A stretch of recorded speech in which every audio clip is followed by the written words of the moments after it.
चलिए दोस्त, कैसे हैं?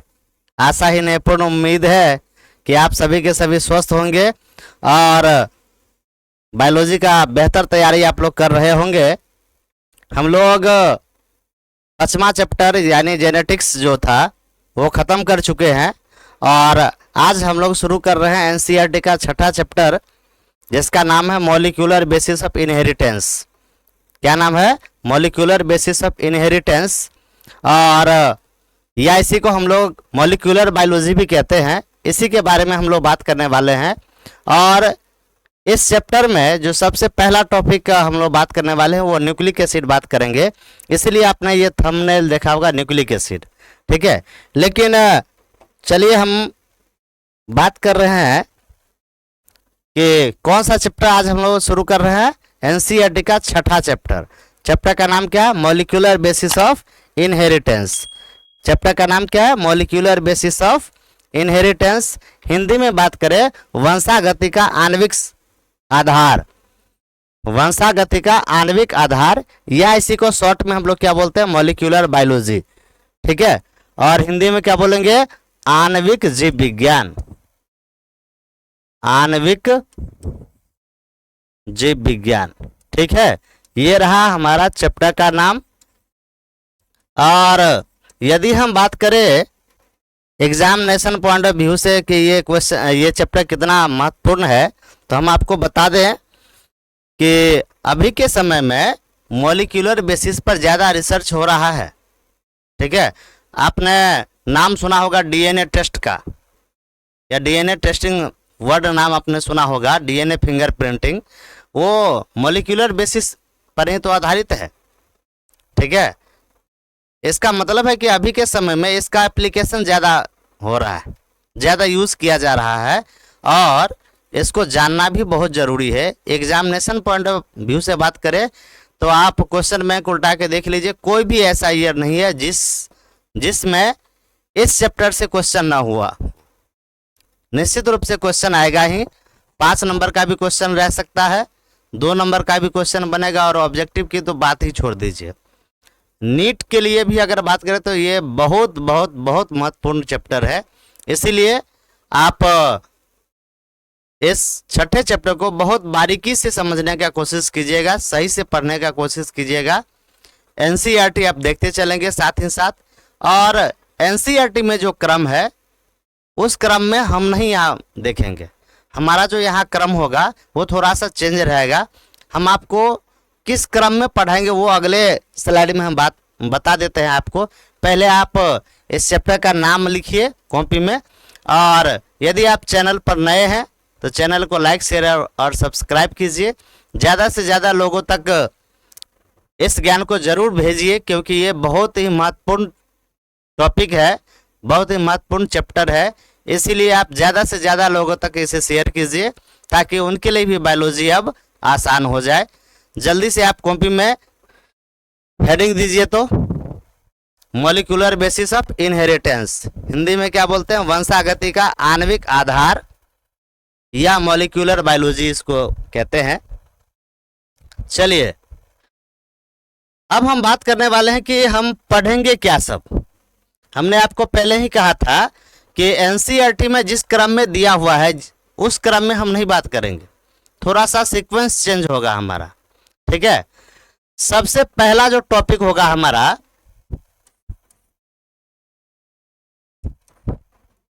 सबसे पहले हम लोग पढ़ने वाले हैं न्यूक्लिक एसिड। क्या पढ़ने वाले हैं? Nucleic acid. न्यूक्लिक एसिड में पढ़ेंगे न्यूक्लियोटाइड क्या होता है, न्यूक्लियोसाइड क्या होता है। ठीक है, इसके बारे में हम लोग बात करने वाले हैं। फिर दूसरा बात करेंगे डीएनए। और डीएनए अगर पढ़ रहे हैं तो डीएनए से रिलेटेड रेप्लिकेशन भी यहीं पर पढ़ लेंगे। रेप्लिकेशन यानी डीएनए से डीएनए का बनना, ये भी साथ साथ ही पढ़ लेंगे। इसके बाद तीसरा जो हम लोग टॉपिक पढ़ने वाले हैं वो पढ़ेंगे आरएनए। क्या पढ़ेंगे? आरएनए। चौथा टॉपिक पढ़ेंगे हम लोग जेनेटिक मटेरियल। जेनेटिक मटेरियल यानी डीएनए आरएनए में जेनेटिक मटेरियल कौन है, इसके बारे में हम लोग बात करेंगे। आप अगर एनसीईआरटी उल्टा के देखिए तो जेनेटिक मटेरियल के खोज के लिए कुछ प्रयोग भी दिया हुआ है, वो भी हम लोग डिस्कस करेंगे। ठीक है, जेनेटिक मटेरियल पढ़ लेने के बाद हम लोग अगला जो टॉपिक पढ़ेंगे वो पढ़ेंगे ट्रांसक्रिप्शन। क्या पढ़ेंगे? ट्रांसक्रिप्शन। ट्रांसक्रिप्शन का मतलब ये हुआ कि डीएनए से आरएनए कैसे बनता है। ठीक है, यहाँ हम लोग रेप्लिकेशन बात कर रहे थे। रेप्लिकेशन का मतलब है डीएनए से डीएनए का बनना, डीएनए से डीएनए का बनना, ये क्या कहलाता है? रेप्लिकेशन। और यहाँ ट्रांसक्रिप्शन है, इसका मतलब होता है डीएनए से आरएनए का बनना, डीएनए से आरएनए का बनना, ये हम लोग देखेंगे। ठीक है, और ट्रांसक्रिप्शन देखने के बाद अगला जो टॉपिक हम लोग पढ़ेंगे वो पढ़ेंगे जेनेटिक कोड, जेनेटिक कोड। ठीक है, फिर अगला जो हम लोग पढ़ने वाले हैं जेनेटिक कोड के बाद वो पढ़ेंगे ट्रांसलेशन। क्या पढ़ने वाले हैं? ट्रांसलेशन यानी अनुवादन। और अनुवादन का मतलब क्या हुआ कि आरएनए से प्रोटीन का निर्माण कैसे होता है। यहां पर क्या होगा? आरएनए से प्रोटीन का निर्माण, इसके बारे में बात करेंगे। ठीक है, इसके बाद जो अगला टॉपिक होगा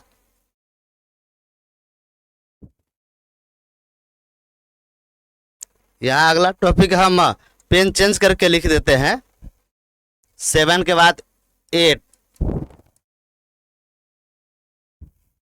ट्रांसलेशन हो गया। इसके बाद हम लोग पढ़ेंगे इसमें अगला topic DNA testing. DNA testing बोलिए या इसी को हम लोग डीएनए फिंगर प्रिंटिंग भी कहते हैं, इसके बारे में बात करेंगे। और इसके बाद बात करेंगे, सॉरी यहाँ 9 होगा,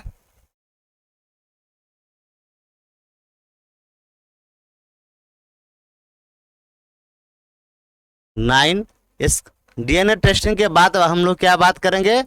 human genome project, HGP, human genome project. ठीक है, मानव जीनोम परियोजना पढ़ेंगे। और लास्ट में बात करेंगे म्यूटेशन, जिसको हमने पिछले चैप्टर में छोड़ दिया था और हमने आपको कहा था कि अगले चैप्टर में हम लोग बात करेंगे म्यूटेशन के बारे में। तो म्यूटेशन इस चैप्टर के लास्ट में हम लोग देखने वाले हैं। ठीक है, इसी सीक्वेंस में हम लोग पढ़ेंगे। तो किताब देखने वाले, एनसीईआरटी देखने वाले सावधान हो जाइए।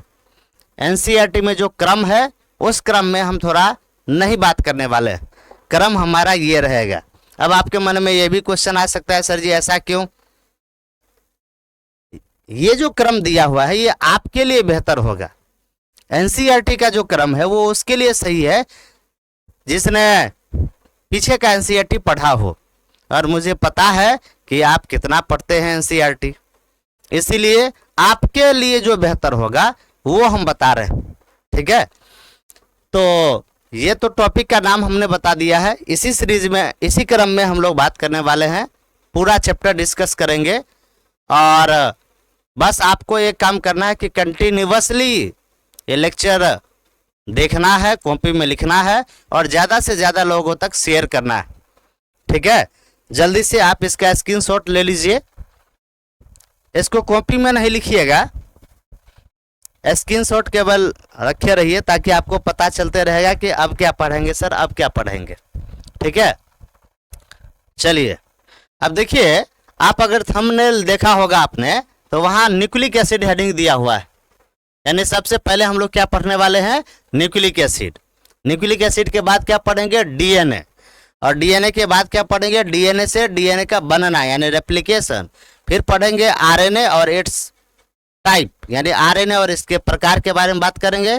फिर जेनेटिक मटेरियल क्या होता है यानी आनुवांशिक पदार्थ, इसके बारे में बात करेंगे। फिर ट्रांसक्रिप्शन, दैट मीन्स कि डीएनए से आरएनए का निर्माण कैसे होता है। फिर जेनेटिक कोड पढ़ेंगे, फिर ट्रांसलेशन पढ़ेंगे, डीएनए टेस्टिंग पढ़ेंगे, एचजीपी पढ़ेंगे और लास्ट में म्यूटेशन पढ़ के ये चैप्टर क्लोज करेंगे।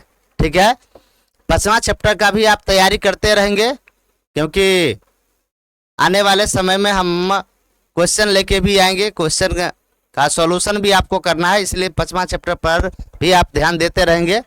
अभी हम लोग शुरू करने वाले हैं न्यूक्लिक एसिड। क्या शुरू करने वाले हैं? Nucleic acid. तो चलिए न्यूक्लिक एसिड शुरू करते हैं। ठीक है, हिंदी में इसको क्या बोलते हैं? न्यूक्लिक अम्ल। हिंदी में क्या बोलते हैं? न्यूक्लिक अम्ल। ठीक है, ये जो न्यूक्लिक अम्ल है इसे खोजा किसने था? मिक्सचर ने। किसने? मिक्सचर ने। और कहां से? तो जले हुए उल्लू के पस कोशिका के केंद्रक से। ठीक है, जले हुए उल्लू के पस समझते हैं? घाव में से नहीं निकलता है, जिसको आप लोग पीज कहते हैं, पीला पीला जो निकलता है वही पस। तो जले हुए उल्लू के पस कोशिका के केंद्रक से कुछ तरल प्राप्त किया था किसने? मिक्सचर ने। और मिक्सचर ने इसे नाम क्या दिया? न्यूक्लिन। क्या नाम दिया? न्यूक्लिन। ठीक है, याद रखना पड़ेगा। मिक्सचर ने इसे सबसे पहले देखा तो था, लेकिन नाम क्या कर रखा था? न्यूक्लिन। ठीक है, देखिए यहां पर लिखा हुआ कि इसे मिक्सचर के द्वारा जले हुए उल्लू के पस से प्राप्त किया गया। कोई दिक्कत? और नाम क्या रखा गया? न्यूक्लिन। न्यूक्लिन का मतलब क्या हुआ? न्यूक्लियस से प्राप्त। किससे प्राप्त किया गया था? न्यूक्लियस से, इसलिए नाम है न्यूक्लिन, यानी न्यूक्लियस से प्राप्त किया गया। अब देखिए ये जो न्यूक्लिन है इसका केमिकल स्टडी आल्टमन के द्वारा किया गया। किसके द्वारा किया गया? आल्टमन के द्वारा। और आल्टमन ने बताया कि न्यूक्लिन अम्लीय प्रकृति का होता है। किस प्रकृति का होता है? अम्लीय प्रकृति का।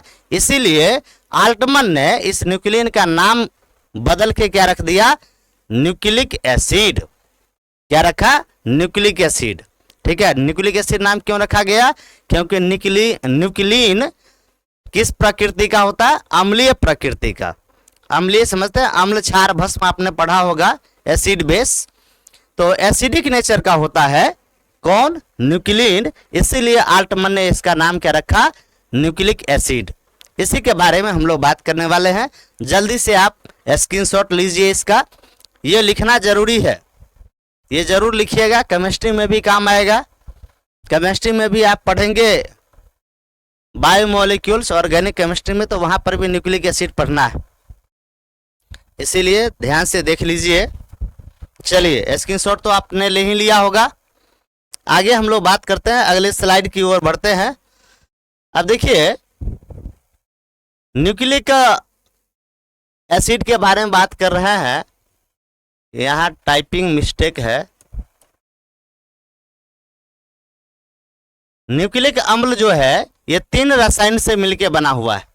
यानी न्यूक्लिक एसिड की अगर हम बात करें तो इसमें 3 चीज रहेगा। क्या सब? तो नाइट्रोजिनस बेस, पेंटोज शुगर और फॉस्फेट। वैसे एक लाइन और भी आप लिख सकते हैं कि न्यूक्लिक एसिड जो है ये न्यूक्लियोटाइड का बहुलक होता है। न्यूक्लिक एसिड यानी न्यूक्लिक अम्ल ये किसका बहुलक है? न्यूक्लियोटाइड का। न्यूक्लियोटाइड का बहुलक यानी पॉलीमर होता है। अब ये बहुलक का मतलब समझते हैं? बहुलक का मतलब हुआ कि कई न्यूक्लियोटाइड मिलके एक चेन का निर्माण करेगा, और उस चेन को हम लोग क्या बोलेंगे? Nucleic acid. कोई दिक्कत? अब न्यूक्लियोटाइड की अगर हम बात करें तो न्यूक्लियोटाइड में ये 3 चीज में रहेगा। कौन कौन? नाइट्रोजिनस बेस, शॉर्ट में बोलेंगे N2 बेस। क्या बोलेंगे? N2 base. ठीक है, इसके बाद है पेंटोज शुगर, यानी हिंदी में बात करें तो पेंटोज शर्करा। पेंटोज शर्करा। और लास्ट में है फॉस्फेट। इसको फॉस्फेट ही लिखेंगे हिंदी में, या इसको फॉस्फोरिक एसिड भी लिख सकते हैं।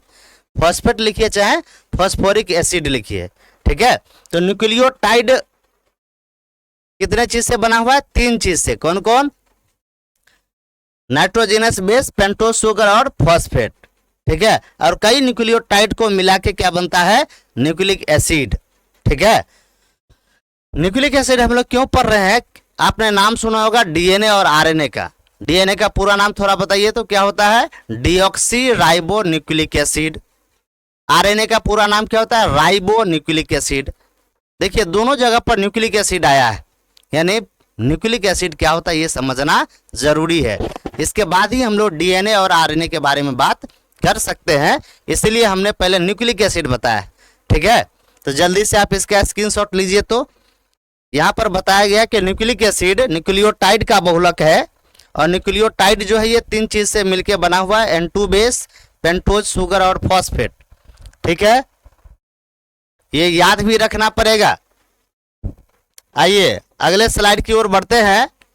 यहाँ पर कुछ शब्द दिया हुआ है, न्यूक्लियोटाइड, न्यूक्लियोसाइड क्या होता है इसके बारे में बताया गया, और इसको भी याद रखिएगा। आप क्वेश्चन बैंक उल्टा के देखिए, तो क्वेश्चन बैंक में आया हुआ है कि न्यूक्लियोटाइड है, तो वहां आंसर क्या जाएगा? N2 base plus pentose sugar plus phosphate. यहां आप देखिएगा, अगर N2 बेस यानी नाइट्रोजनी क्षार ये मिल जाए शर्करा से, पेंटोज शर्करा से, तो इसको हम लोग क्या बोलते हैं? न्यूक्लियोसाइड। क्या बोलते हैं? न्यूक्लियोसाइड। न्यूक्लियोसाइड का मतलब है N2 बेस यानी nitrogenous base plus pentose sugar, ये क्या कहलाएगा? न्यूक्लियोसाइड। ठीक है, न्यूक्लियोटाइड की बात करें अगर हम, यहां देखिए डिफरेंस है, ये साइड है और ये टाइड है।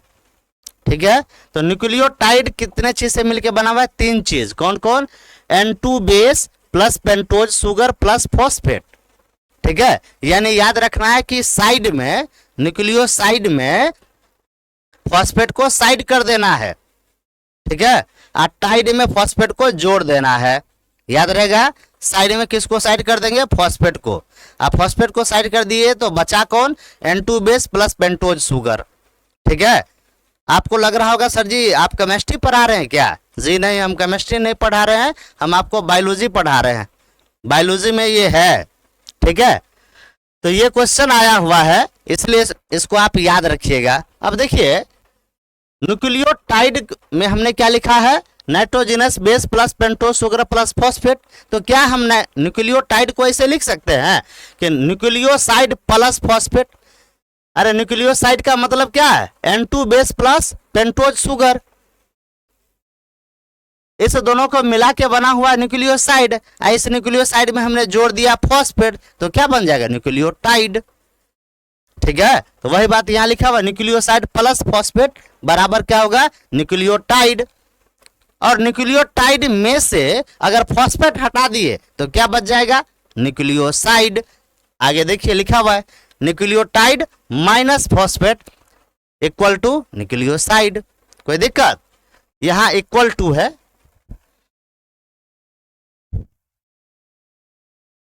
आप सोच रहे होंगे माइनस है, ये माइनस नहीं है, इक्वल टू है। ठीक है, आप जल्दी से स्क्रीनशॉट लीजिए, और ये जरूरी है, याद रखिएगा, जरूरी है। RMT है ये, इसको याद रखिएगा, स्क्रीनशॉट लीजिए। ऑब्जेक्टिव टाइप क्वेश्चन आएगा यहाँ से।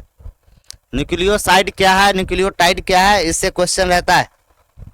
ठीक है, आप अगर क्वेश्चन देखें तो ये भी आया हुआ है, न्यूक्लियोसाइड और न्यूक्लियोटाइड में क्या अंतर है।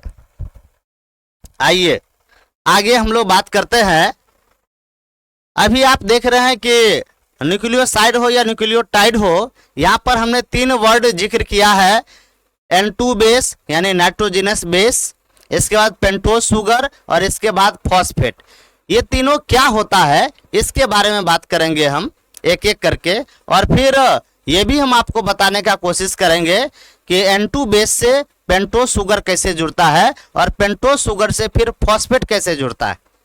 ठीक है, यानी डीएनए और आरएनए का के लिए जो न्यूक्लियोटाइड है वो कैसे बनता है, इसके बारे में भी हम आपको बॉन्ड बना के समझाने का कोशिश करेंगे। ठीक है, आप सोच रहे होंगे सर जी आप तो हमारे लिए बहुत ज्यादा काम कर रहे हैं। ऐसी बात नहीं है, ये सब आपके किताब में दिया हुआ है, और जितना किताब में दिया हुआ है उतना बताना हमारा फर्ज है। इसलिए आप निश्चिंत होके कंटिन्यू आप लेक्चर देखते रहिए, कॉपी में लिखते रहिए। ठीक है, पूरा टेंशन आप मुझ पर दे दीजिए बायोलॉजी के लिए। वो बायोलॉजी हम आपका सुधार देंगे। ठीक है, चलिए आपने ये स्क्रीनशॉट तो ले ही लिया होगा। आपके बायोलॉजी का जिम्मा तो हमने ले लिया, लेकिन आप हमारा जिम्मा नहीं ले रहे। आपका काम क्या है? आपका काम है लेक्चर देखना, समझना, कमेंट करना, और यदि आपको अच्छा लग रहा है, आपको लग रहा है कि ज्ञानवर्धक ये लेक्चर है, तो ज़्यादा से ज़्यादा लोगों तक शेयर भी तो कीजिए, ताकि उनके पास भी ये ज्ञान पहुंच सके। आपको लगता है कि उनके पास पहुंच जाएगा तब तो वो हमसे आगे बढ़ जाएगा, ऐसी बात नहीं है, ज्ञान बांटने से बढ़ता ही है। ठीक है, चलिए अब हम लोग बात करने वाले हैं N2 बेस क्या होता है, फिर बात करेंगे पेंटोज शुगर क्या होता है, और फिर बात करेंगे फॉस्फेट क्या होता है। तो सबसे पहले बात कर रहे हैं N2 बेस के बारे में। N2 बेस जिसका पूरा नाम क्या बोलेंगे? Nitrogenous base. हिंदी में बात करें नाइट्रोजनी क्षार। कोई दिक्कत? अब नाइट्रोजनी क्षार क्यों बोल रहे हैं इसको? क्षार तो समझते हैं बेस।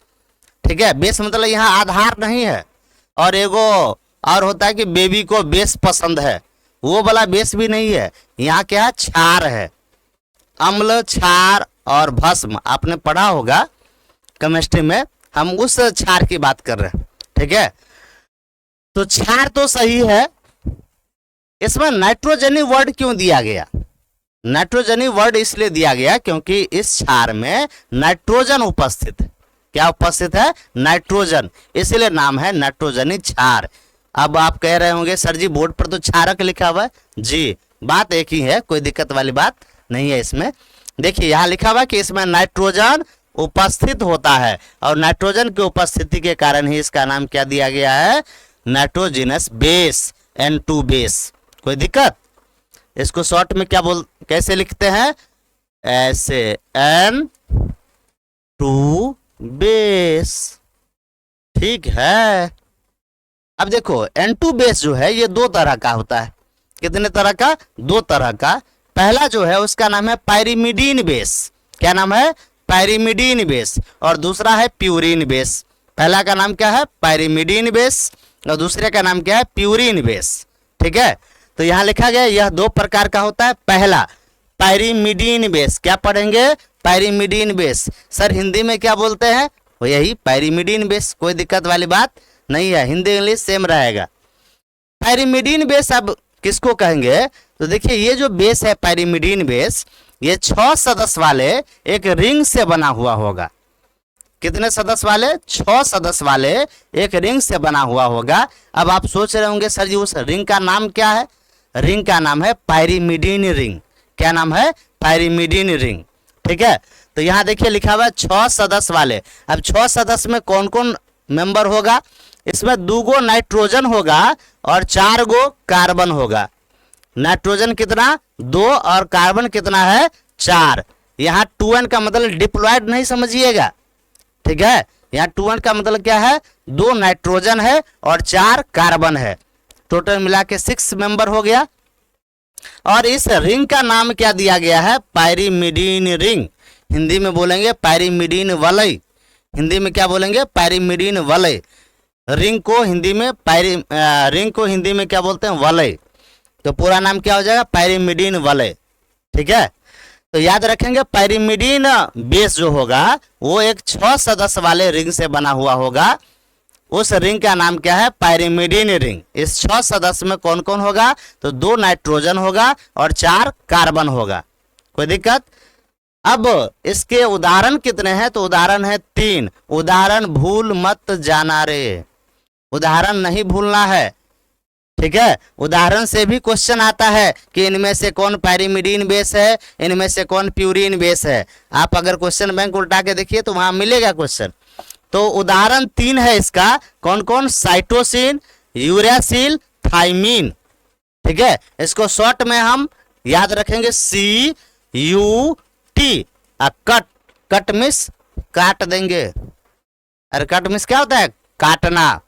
तो ये शॉर्ट के लिए, ट्रिक के लिए हम यूज कर सकते हैं कट। कट किसका एग्जाम्पल है? पायरिमिडीन का। ठीक है, C का मतलब क्या होगा? साइटोसिन, U का मतलब यूरासिल, और T का मतलब थाइमीन। याद रहेगा? याद रहेगा? पायरिमिडीन के कितने एग्जाम्पल? 3। कौन कौन? साइटोसिन, यूरासिल और थाइमीन। याद रहेगा, जल्दी से स्क्रीनशॉट लीजिए, तो स्क्रीनशॉट लीजिए, ये एग्जाम्पल याद रखना जरूरी है। पायरिमिडीन 6 सदस्य वाले एक रिंग से बना हुआ होगा, उस रिंग का नाम क्या है? Pyrimidine ring. उदाहरण क्या है? साइटोसिन, यूरासिल और थाइमीन।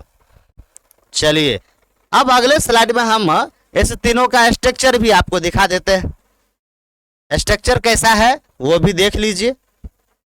यहां पर जो आपको दिख रहा है ये साइटोसिन, यूरासिल और थाइमीन का स्ट्रक्चर है। आप अगर गौर से देखिए तो आपको लगता होगा सर जी ये सब तो लगभग एक ही जैसा है। कुछ आदमी तो कहेंगे सर जी इतना आप केमिस्ट्री में काहे जा रहे हैं, ये तो केमिस्ट्री वाला चीज है, बेंजीन रिंग के तरह आपने बना दिया, और केमिस्ट्री मेरा सबसे खराब सब्जेक्ट है, काहे के लिए ये बना दिए हैं सर? बुआ ये देख लीजिए, कॉपी में बना लीजिए, अगर याद हो जाए तो अच्छी बात है, नहीं रहे तो कोई दिक्कत नहीं। थोड़ा सा आपको हम ये बता देते हैं, साइटोसिन, यूरासिल और थाइमिन, इस सभी को अगर देखिए तो बेसिक स्ट्रक्चर सेम ही है। हम आपको ये बताने का कोशिश कर रहे हैं कि देखिए इसमें 2 नाइट्रोजन है, 4 कार्बन है, ठीक है।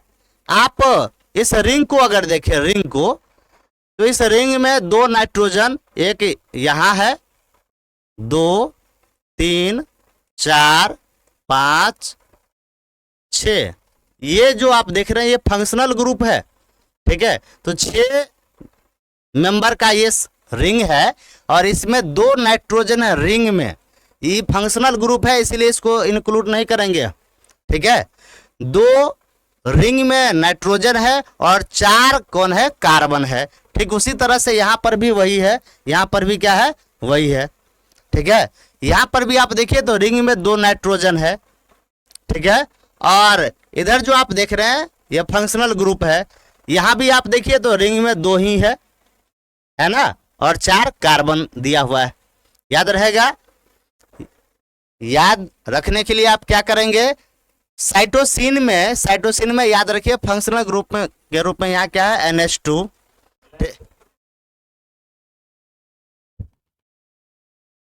चलिए थोड़ा सा देखने में आपको दिक्कत हो सकता है, इसलिए हम याद रखने के लिए NH2 को याद रखेंगे यहाँ, और इधर आप याद रखेंगे C double bond O, that means की C डबल बॉन्ड O का मतलब क्या है? Ketone group. क्या है?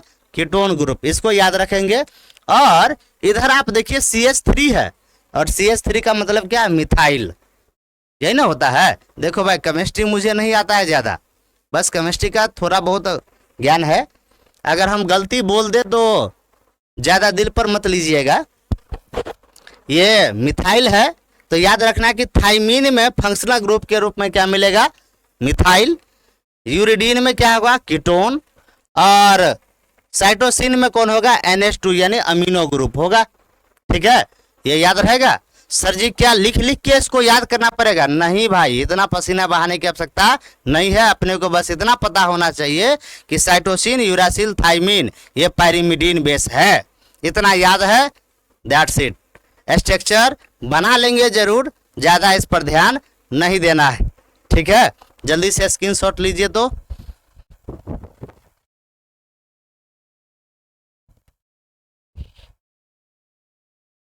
चलिए अब हम आगे बढ़ते हैं। अब बात कर रहे हैं कि देखिए हमने आपको कहा था कि N2 बेस तो 2 तरह का होता है, एक तो पायरिमिडीन बता दिया, अब दूसरा क्या है? प्यूरिन बेस है। क्या है? Purine base. अब देखिए नाम छोटा है, लेकिन आपने सुना होगा देखने में छोटा लगे घाव करे गंभीर, सही में ये घाव गंभीर करने वाला है। ऐसा क्यों बोल रहे हैं सर?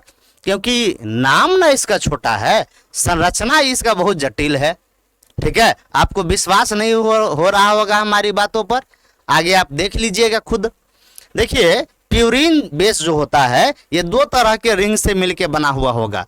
एक रिंग जो खानदानी है वो तो रहेगा ही, खानदानी मतलब पायरिमिडीन रिंग, वो तो रहेगा ही। इसमें एक अलग से रिंग है, उसका नाम है इमिडाजोल रिंग। क्या नाम है? Imidazole ring. और इमिडाजोल रिंग के बारे में आपको याद रखना पड़ेगा कि ये 5 सदस्य वाला होता है, इसमें 2 नाइट्रोजन और 3 कार्बन होता है। पायरिमिडीन रिंग के बारे में तो पहले से हमें पता है 6 सदस्य वाला होगा, 2 नाइट्रोजन 4 कार्बन। लेकिन इमिडाजोल रिंग जो एक्स्ट्रा आ रहा है वो 5 सदस्य वाला है, इसमें 2 नाइट्रोजन और 3 कार्बन होगा। ठीक है, तो देखिए यही बात लिखा हुआ होगा। यह 2 प्रकार के रिंग, कौन कौन रिंग, तो पायरिमिडीन रिंग, पायरिमिडीन रिंग और इमिडाजोल रिंग लिखा हुआ है, से मिलकर बना होता है। अब देखिए इमिडाजोल रिंग के बारे में यहाँ बताया कि इसमें कितने सदस्य होंगे, 5 सदस्य। कितने सदस्य, 5 सदस्य होंगे। और 5 सदस्य में कौन कौन, तो 2 नाइट्रोजन और 3 कार्बन होगा। ठीक है, और इसका उदाहरण 2 ही है, एक है एडेनिन और एक है ग्वानिन। एडेनिन और ग्वानिन क्या है एग्जाम्पल, एडेनिन और ग्वानिन, शॉर्ट में एजी। एजी सुनते हैं आपने, महिला आर का टोन देखा होगा, महिला जब अपने पति को बुलाती तो कैसे बुलाती, एजी, सुनिए ना। तो ये जो एजी है ये याद रखिएगा कौन सा बेस है, प्यूरिन बेस। कट कौन सा बेस था, पैरिमिडीन बेस, याद रहेगा। अब आप सोच रहे होंगे सर जी आप सिखा रहे हैं एजी बोलना, नहीं, ये केवल याद करने के लिए। प्यूरिन बेस का उदाहरण क्या याद रखना है, एडेनिन ग्वानिन, शॉर्ट में एजी। और पैरिमिडीन बेस का उदाहरण याद रखना है साइटोसिन, यूरासिल और थाइमिन, शॉर्ट में कट। जल्दी से स्क्रीनशॉट लीजिए, तो एग्जाम्पल याद करना जरूरी है। ले लिए स्क्रीनशॉट। चलिए अब आगे बढ़ते हैं। यहां देखिए इसका संरचना, हमने आपको पहले ही कहा था ना कि ये देखने में छोटा है लेकिन संरचना इसका बहुत जटिल होगा। आप देख लीजिए संरचना में इधर एडेनिन बना हुआ है और इधर ग्वानिन बना हुआ है। ठीक है, कॉपी में आप इसे बना जरूर लेंगे लेकिन याद नहीं करना है। ठीक है, जल्दी से इसका स्क्रीनशॉट ले लीजिए। तो एक तरफ एडेनिन है और एक तरफ ग्वानिन है, हो गया। चलिए अब हम आगे बात करते हैं पेंटोज शुगर के बारे में। किसके बारे में बात करेंगे, पेंटोज शुगर के बारे में। पेंटोज शुगर क्या होता है, तो याद कीजिए, अगर आपने कार्बोहाइड्रेट पढ़ा होगा, यदि आप पढ़े हुए हैं तो अच्छी बात है, नहीं पढ़े हुए हैं तो कोई बात नहीं, हम ही आपको बता देते हैं कि कार्बोहाइड्रेट जो है ये 3 प्रकार के होते हैं। पहला का नाम होता है मोनोसेक्राइड, दूसरा ओलिगोसेक्राइड और तीसरा पॉलीसेक्राइड। अब मोनोसेक्राइड जो है उसको कार्बन संख्या के आधार पर अलग अलग समूह में बांटा गया है, जैसे ट्रायोज, टेट्रोज, पेंटोज, हेक्सोज इत्यादि। इसमें जो पेंटोज है, पेंटोज तो आपने केमिस्ट्री में पढ़ा होगा, गिनती mono, di, tri, tetra, penta, hexa, hepta, octa, nano, deca, ऐसा पढ़ा होगा आपने। तो पेंटा का मतलब क्या होता है, 5। पेंटा का मतलब क्या है, 5। और यहाँ क्या है, पेंटोज लिखा हुआ है ना, मतलब ये मोनोसेक्राइड है जो 5 कार्बन से मिलकर बना हुआ है। ठीक है, इसलिए नाम क्या है इसका, पेंटोज। कोई दिक्कत, तो देखिए लिखा हुआ यह 5 कार्बन वाला होता है, यानी पेंटोज शुगर जो होगा इसमें कार्बन की संख्या कितनी होगी, 5 होगी। कोई दिक्कत, अच्छा कार्बन की संख्या 5 होगी तो हाइड्रोजन कितना होगा, ऑक्सीजन कितना होगा, ये बता सकते हैं, नहीं बता सकते, हम बता दें। सर जी आप तो बता ही सकते हैं, हम लोग को तो नहीं आता है। आइए देखिए इसका जनरल फॉर्मूला जो होगा इस पेंटोज शुगर के लिए वो होगा C5H10O5, ये होगा फॉर्मूला। ठीक है, अब देखिए पेंटोज शुगर जो है ये 2 तरह का है, एक का नाम है राइबोज शुगर और दूसरे का नाम है डीऑक्सी राइबोज शुगर। एक का नाम क्या है, राइबोज, और दूसरे का नाम है deoxy ribose sugar.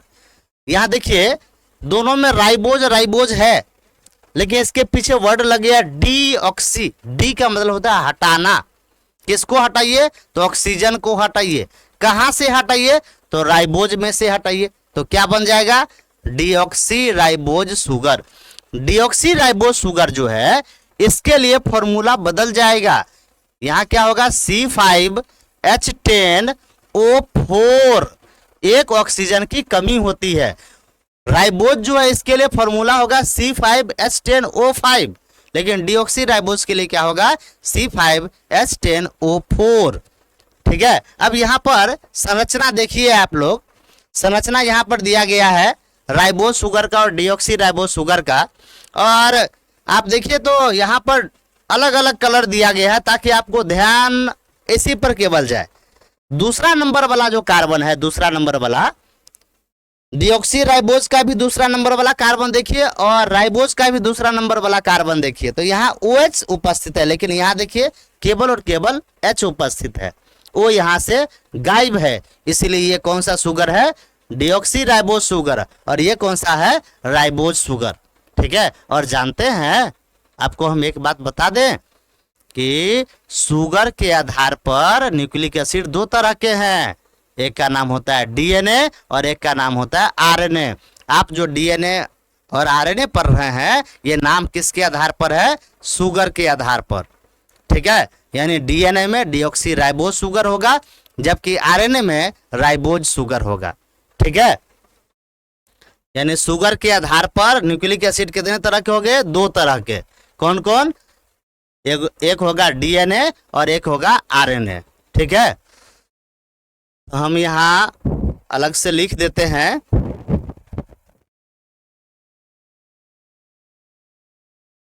Sugar, sugar मतलब शर्करा के आधार पर, आधार पर एन एसिड, एन एसिड का मतलब न्यूक्लिक एसिड, दो प्रकार का होता है। कौन कौन, डीएनए एंड आरएनए। ठीक है, जल्दी से इसका स्क्रीनशॉट लीजिए, तो जल्दी स्क्रीनशॉट लीजिए। और आज के लिए अब हम अंतिम स्लाइड देखेंगे और उस स्लाइड में बात करेंगे किसके बारे में, फॉस्फेट के बारे में। ठीक है, चलिए अगला स्लाइड देखिए, यहाँ फॉस्फेट लिखा हुआ है जिसका अनुसूत्र क्या होता है, H3PO4। ठीक है, या इसको हम लोग फॉस्फोरिक एसिड भी कहते हैं, एक नाम और दिया गया है फॉस्फोरिक एसिड। ठीक है, दोनों नाम याद रखना है, फॉस्फेट बोलिए चाहे फॉस्फोरिक एसिड लिखिए। और यहाँ देखिए H3PO4 माइनस दिख ही रहा है। अच्छा, यहाँ हमने H3PO4 माइनस बोला है क्योंकि आपको याद रखना पड़ेगा कि फॉस्फेट की उपस्थिति के कारण ही डीएनए पर माइनस चार्ज होता है, डीएनए ऋणात्मक आवेश वाला होता है, और इसके पीछे रीजन क्या है, फॉस्फेट की उपस्थिति। ठीक है, हम लोग इससे आगे बात करेंगे अगले लेक्चर में। आज का ये लेक्चर आपको कैसा लगा ये कमेंट जरूर करें और ज़्यादा से ज़्यादा लोगों तक जरूर शेयर कीजिए ताकि उनके लिए भी बायोलॉजी अब आसान हो जाए। चलिए, तो हम लोग फिर मिलेंगे अगले लेक्चर में अगले कंसेप्ट के साथ, और आगे हम लोग ये बात करेंगे कि न्यूक्लियोटाइड कैसे बनता है, न्यूक्लियोसाइड कैसे बनता है, और फिर शुरू कर देंगे डीएनए क्या होता है, इसके बारे में हम लोग बात करेंगे। चलिए, तो आज के लिए इतना ही, फिर मिलेंगे अगले लेक्चर में, तब तक के लिए धन्यवाद, जय हिंद।